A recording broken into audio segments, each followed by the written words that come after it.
But anyway, let's talk about the heart. We're in the home stretch. So we're heading towards the third trimester. We're on week 28, foundation deficit. So as you know here, if you've been here before, we usually have 4 different sections. We try and educate, witness the right experience, talk about society at large, and call listeners to action. So let's get into it. Hopefully it'll be a real blessing. As you know, I like to talk to a plant, so I'll do that. So that I'm not speaking to the camera. I don't really like doing that, but yeah, I'll talk to this house plants here. So yeah, starting with the education section. So we're in week 28, so we're in the home stretch. So this point, it's really good to focus on what the heart is doing, the heart. So if you got dextrocardia, which some people do, the heart is actually on the right hand side of your chest. But if not, then it's usually on the left side of your chest. In small babies, it's more in the middle than on the left. But in adults, it's more on the left than in the middle. But anyway, let's talk about the heart. So, like, if we look back to, like, week 5 and 6, that's when usually around then you pick up the first heartbeat. And it's usually going at around 110 beats per minute, depending on the person. But it's usually around 110 beats per minute. And then around week 9 or 10, it speeds up to like 170 on average. But obviously, like, this all depends on the child, it depends on the ethnic origin, all of these things. But it's around then. It usually starts off around 110, 100 and goes to around 170, so it gets very fast. Obviously, we're thinking about week 28 now. And around week 28, it's around 140, 130 beats per minute. So there's this nice rhythm.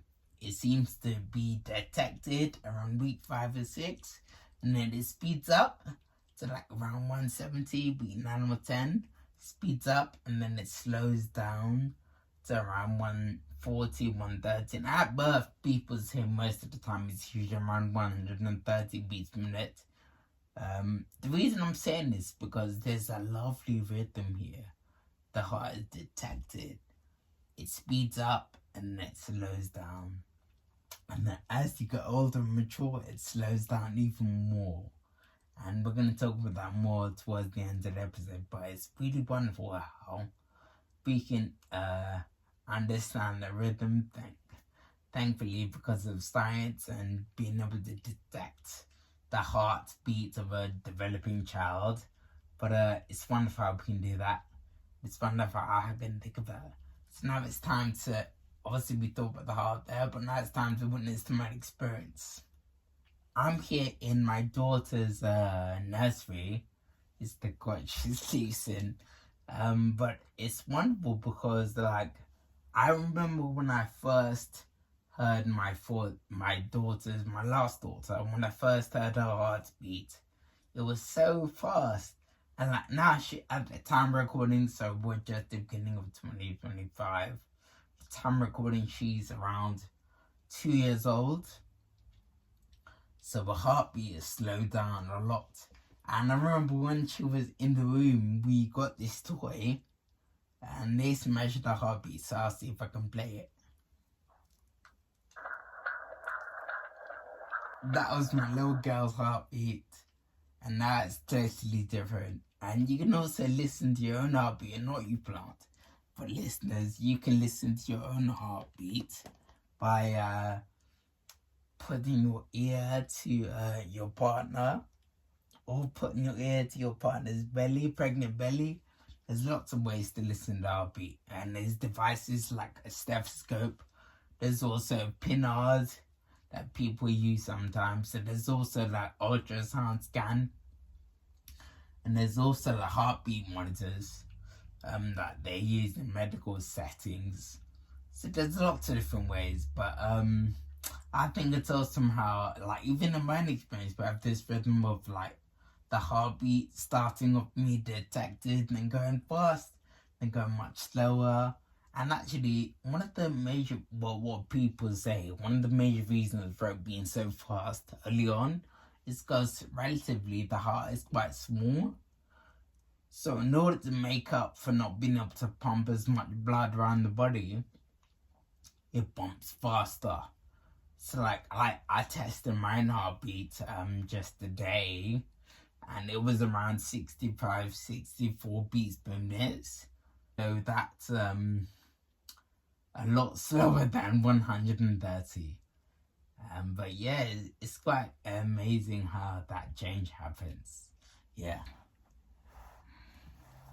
Now to talk about society at large.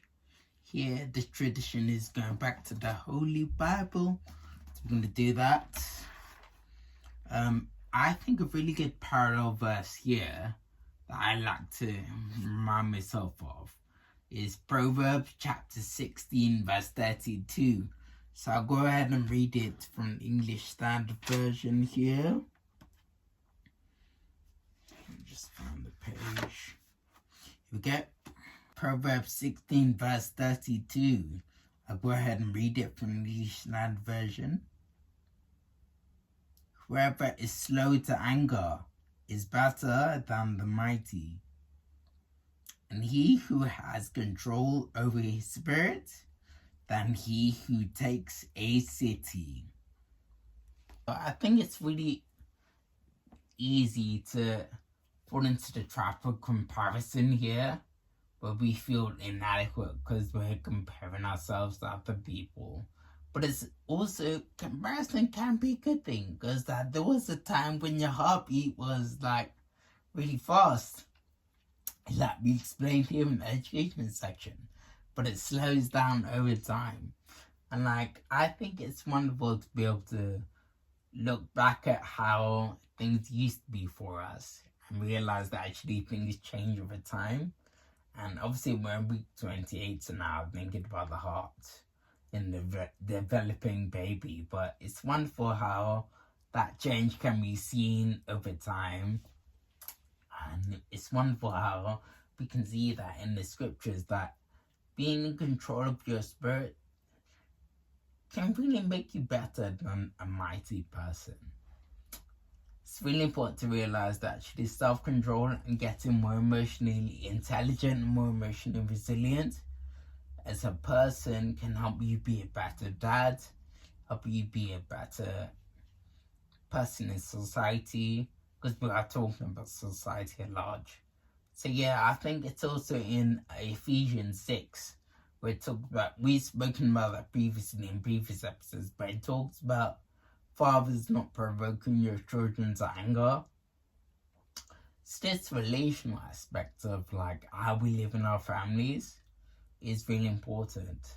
And actually don't give up, because as we see here, like there is growth here and there will be growth as long as we focus on just being ourselves and not just thinking that we can't do it, but actually thinking we can. Yeah, be encouraged.